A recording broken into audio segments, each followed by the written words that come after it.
Chaque nouveau lever de soleil est un cadeau de Dieu, une opportunité pour renouveler notre foi et fortifier notre esprit. Le matin est le moment idéal pour chercher la présence du Seigneur, lui confier nos projets, demander sa guidance et recevoir sa paix.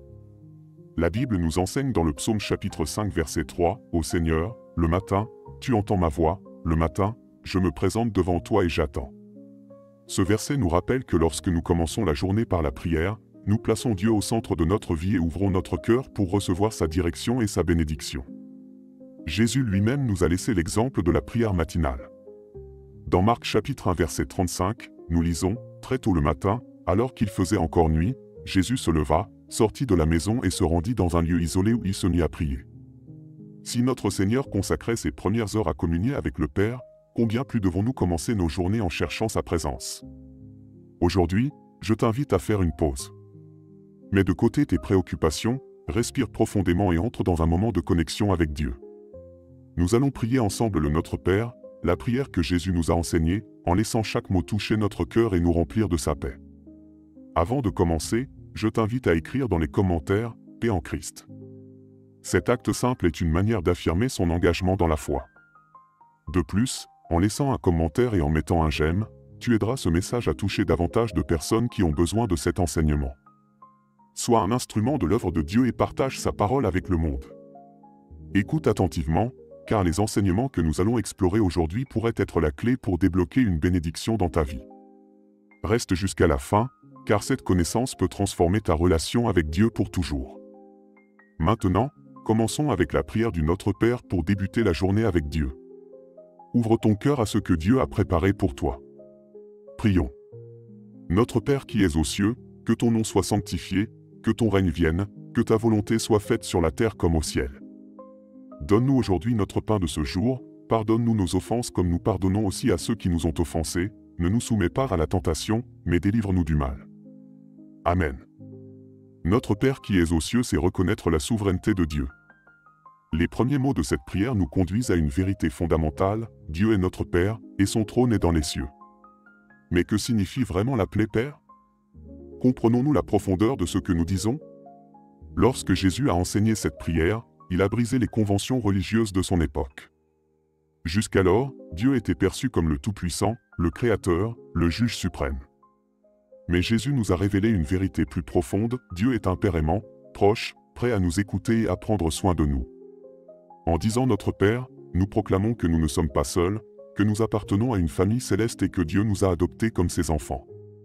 Cela change radicalement la manière dont nous affrontons la vie.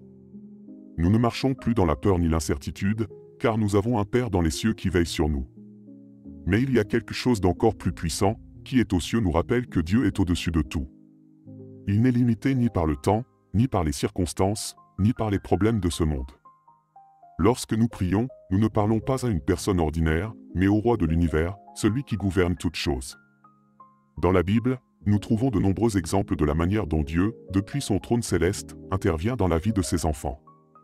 L'un des plus frappants est l'histoire de Daniel dans la fosse aux lions. Lorsque Daniel fut jeté dans la caverne pour être resté fidèle à Dieu, tout semblait perdu. Mais sa confiance reposait sur son Père céleste, et Dieu envoya un ange pour fermer la gueule des lions. Cela nous enseigne une vérité essentielle, lorsque nous reconnaissons la souveraineté de Dieu sur notre vie, son pouvoir se manifeste dans notre réalité. Peu importe l'ampleur du problème, lorsque nous nous approchons de Dieu comme ses enfants et proclamons sa souveraineté, il agit en notre faveur. Aujourd'hui, en commençant cette journée, je t'invite à faire cette déclaration dans ton cœur, « Notre Père qui es aux cieux, je place ma confiance en toi. Je sais que tu es en contrôle et que, en tant que ton enfant, il ne me manquera de rien. Que ton nom soit sanctifié, c'est l'importance d'honorer Dieu. » Lorsque Jésus nous a enseigné à prier, il nous a montré que l'une des premières choses à faire est de reconnaître la sainteté du nom de Dieu. Mais que signifie réellement que ton nom soit sanctifié? Dans la Bible, le nom de Dieu représente son caractère, sa gloire et sa présence. En disant « Que ton nom soit sanctifié », nous proclamons que Dieu est saint, qu'il n'y a personne comme lui et que son nom mérite toute notre révérence et notre honneur.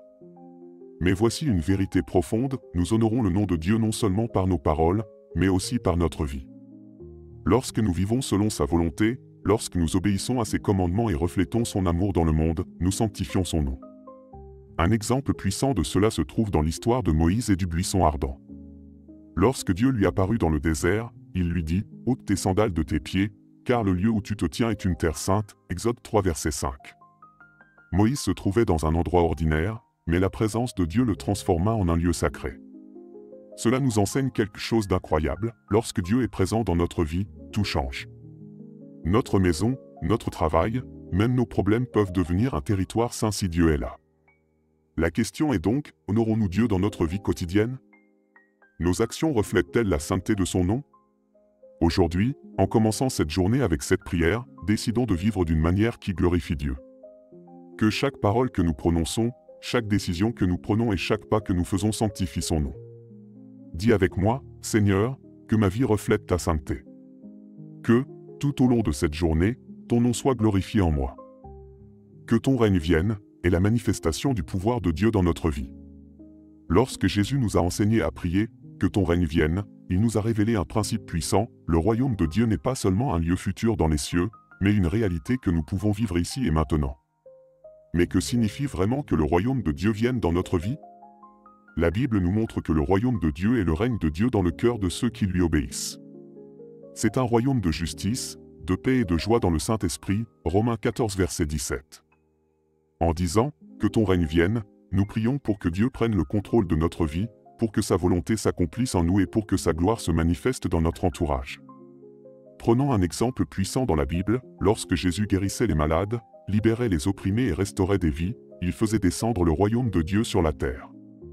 Dans Luc 11 verset 20, Jésus déclare « Si c'est par le doigt de Dieu que je chasse les démons, le royaume de Dieu est donc venu jusqu'à vous. » Cela signifie que là où il y a guérison, restauration, miracle et transformation, le royaume de Dieu se manifeste. Réfléchissons maintenant, permettons-nous au royaume de Dieu de régner dans notre vie? Parfois, nous voulons que Dieu agisse en nous, mais nous ne lui abandonnons pas totalement le contrôle. Nous nous accrochons à nos propres désirs, à nos peurs, à nos inquiétudes. Mais lorsque nous prions « Que ton règne vienne », nous remettons le trône de notre cœur à Dieu. Aujourd'hui, commençons la journée avec cette prière pleine de foi. « Seigneur, que ton royaume vienne dans ma vie, dans ma maison, dans ma famille et dans tout ce que je fais. Gouverne mes pensées, mes paroles et mes actions. Que ton royaume se manifeste en moi avec puissance. » Cette journée est une opportunité pour vivre sous le règne de Dieu et refléter sa gloire dans tout ce que nous faisons. Que ta volonté soit faite et s'aligner sur les plans divins. T'es-tu déjà demandé si tu vis vraiment selon la volonté de Dieu? C'est une question profonde, car souvent, sans nous en rendre compte, nous empruntons des chemins qui ne sont pas alignés sur les desseins divins pour notre vie. La bonne nouvelle, c'est que lorsque nous cherchons la volonté de Dieu, il nous guide et nous dirige clairement. Dans la prière du Notre Père, Jésus nous enseigne à prier « Que ta volonté soit faite sur la terre comme au ciel ». Cette phrase nous montre que la volonté de Dieu ne doit pas seulement s'accomplir dans les cieux, mais aussi ici, dans notre vie quotidienne. La volonté de Dieu n'est pas quelque chose de lointain ou d'abstrait. Elle doit se vivre à chaque instant, dans chaque décision et dans chaque action que nous entreprenons. Alors, comment connaître la volonté de Dieu? D'abord, nous devons être prêts à écouter sa voix. Dieu nous parle de nombreuses manières, à travers sa parole, dans la prière, par les conseils de nos frères et sœurs en la foi, et parfois à travers des situations qui nous poussent à grandir. Romains 12 verset 2 nous exhorte à ne pas nous conformer au monde, mais à être transformés par le renouvellement de notre intelligence, afin de discerner quelle est la volonté de Dieu, bonne, agréable et parfaite. Cela implique un processus constant de renouvellement, de nous aligner chaque jour davantage avec le cœur de Dieu. Lorsque nous comprenons et acceptons véritablement la volonté de Dieu, nos vies prennent un sens éternel. Il ne s'agit plus seulement de nos ambitions ou de nos désirs personnels, mais de vivre selon le plan divin qu'il a conçu pour chacun de nous. Si tu n'as pas encore remis tes projets à Dieu, qu'est-ce qui t'en empêche? Aujourd'hui, je t'invite à faire cette prière de tout ton cœur. « Seigneur, que ta volonté s'accomplisse dans ma vie. Aide-moi à reconnaître ton dessein dans chaque pas que je fais. Que mes pensées, mes décisions et mes actions soient alignées sur ta volonté parfaite. Pardonne-nous nos offenses, c'est la liberté du pardon. » Le pardon est l'un des thèmes les plus puissants et parfois les plus difficiles à comprendre et à pratiquer dans la vie chrétienne. Pourquoi est-il si important? Parce que le pardon ne libère pas seulement ceux qui nous ont offensés, mais il nous libère aussi nous-mêmes. Dans la prière du Notre Père, Jésus nous enseigne à prier « Pardonne-nous nos offenses, comme nous pardonnons aussi à ceux qui nous ont offensés. » La clé est claire, le pardon que nous offrons aux autres est le même que celui que nous recevons de Dieu. Cela signifie que si nous ne pardonnons pas, nous ne pouvons pas expérimenter pleinement la liberté et la paix qui viennent du pardon divin. Dans Éphésiens 4 verset 32, la Bible nous exhorte à être bienveillants les uns envers les autres, miséricordieux, nous pardonnant mutuellement, comme Dieu nous a pardonné en Christ. Le pardon est la clé pour déverrouiller la guérison dans notre vie émotionnelle et spirituelle. Il nous permet de briser les chaînes du ressentiment et de l'amertume, et nous donne la liberté de vivre comme des enfants de Dieu. S'il y a quelqu'un dans ta vie que tu n'as pas encore pardonné, je t'invite à le faire maintenant. Pardonner ne signifie pas justifier ce que l'autre a fait, mais libérer ton cœur des fardeaux émotionnels qui te consument. Ne laisse pas le manque de pardon te voler la paix et la joie que Dieu a pour toi.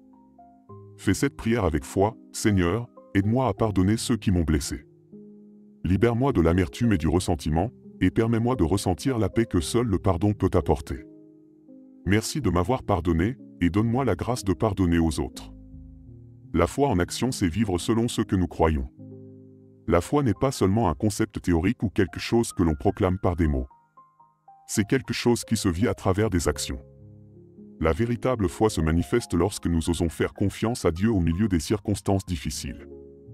Jacques chapitre 2 verset 17 nous dit « La foi, si elle n'est pas accompagnée d'œuvres, est morte en elle-même ».